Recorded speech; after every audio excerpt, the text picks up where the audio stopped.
What was your initial reaction when you first found out that these two incredible women were cast? I was delighted. I was a little bit shocked. And I wondered if it was real, and it turns out that it was real. Hi, I'm Emily Grace Tucker, and I'm here with Broadway World for the opening night of The Roommate here at the Booth Theater. One of the things that I was really excited about was the opportunity to return to the play. It's had a life for about a decade now. I worked on the first two productions, which Mike Donahue directed, and then the play started having its own life around the country, and the last time I worked on it was 2017 at Williamstown. So when Chris and Jack wanted to reopen that chapter, I was delighted to do that, and part of what I was especially excited for was to sit down with Mia and Patti and figure out what the play needed to hold them in a really specific way and how to tweak it, how to sculpt it. And they were incredibly respectful of the play. They had thoughts, they had questions, they asked for a couple of tweaks here and there, which I was very happy to give them. But in some ways they fit into it really seamlessly, yeah. Jack O'Brien was the director of my first Broadway show 25 years ago, Full Monty. And he taught me an enormous amount about theater and musicals. If he asked me to do something, I'll do it. He'll do anything for Jack O'Brien. I will make the time. Patty's a good friend of mine, and we enjoy each other. Every now and then she'll sing with my band, which is always fun. It was kind of a no-brainer. I'd say yes, not knowing what it was, but it turns out to be this great play, and it's just been fun. What makes you say yes to a project like this? Jack O'Brien. That is exactly what we heard before. Quickly followed by Mia, Farrow, and Patti LuPone. Yes.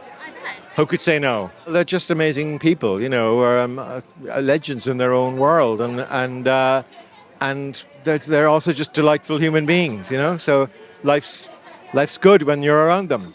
Have you been an understudy for a role, or two roles, I suppose, this large before? How does it feel? No, and I need a sock puppet. Are you rehearsing downstairs or upstairs or wherever your dressing room is at all times? On the stage, yeah.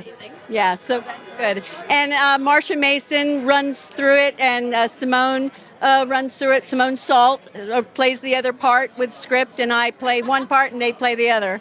That's amazing. And had you met either of these women before starting this process? No, I have not, but they're so lovely. Everyone is so lovely. The whole creative team is amazing. I'm really excited about this. I'm really excited that not only is it a great play and all that, but I love the fact that two women get to be in a project that they choose, that's really good writing, that's not necessarily about anything about their age.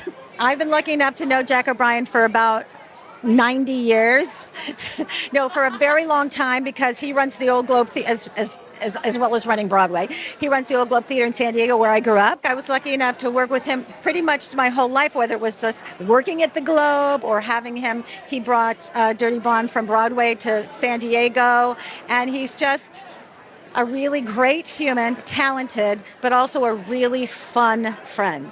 Very excited. This is one of those rare opportunities where you see two great American icons on the stage together, and so it's one of those things that people will be asking, what was it like? And I'll be able to say I was there opening night, so it's great. As an actor, there but by the grace of God go I, so I am rooting for the actors, I'm rooting for the play, and I have just fond memories. I was thinking of James Earl Jones. I met him one time, and that was the opening night of Fences. And I just remember how special that was. And it is a seminal moment in my life. As we lost him this week. And to think of that opening night, on this opening night, I realized that there's this great connection that we all have as actors for a special moment like this. And at this place in this moment of time, all mankind is us. So I'm so excited. I love Patti. I don't want to miss anything she does. I love Mia Farrow. I feel lucky that I get to be a part of an opening night anywhere and walk a red carpet, and that people know who I am, and I feel like a part of a community. It's really cool. You absolutely are. And one day you will be walking on as the cast member who is starring in the Broadway show. Well, Patti and I are working on something together, so stay tuned. Oh, really? Are we allowed to know what that is? Well, we don't really know what it is, but we're working on it. So, between 12 and 24 months, let's have another conversation on that red carpet, and I'll say I told you. Okay, so have any of you ever lived together, since this is a show about a roommate? Oh, we were roommates in Hairspray. We were dressing roommates. That counts. Okay, so when you think back to that time. Stayed at each other's houses. Yes. Mostly us staying with Marissa when we go to When they go to LA, yeah. And Laura and loves I to have talk stayed at about yours. how I had green juice explode in our fridge when we were roommates. When you think of your first roommate, is it a positive experience? Is it a negative experience? Wait, are you serious? We were roommates, then we became lovers, and then we became roommates again. Okay, so who's the better roommate in this situation? I'm the best roommate, yeah. Okay. Why do you think you're the best roommate? Because it was clean all the time.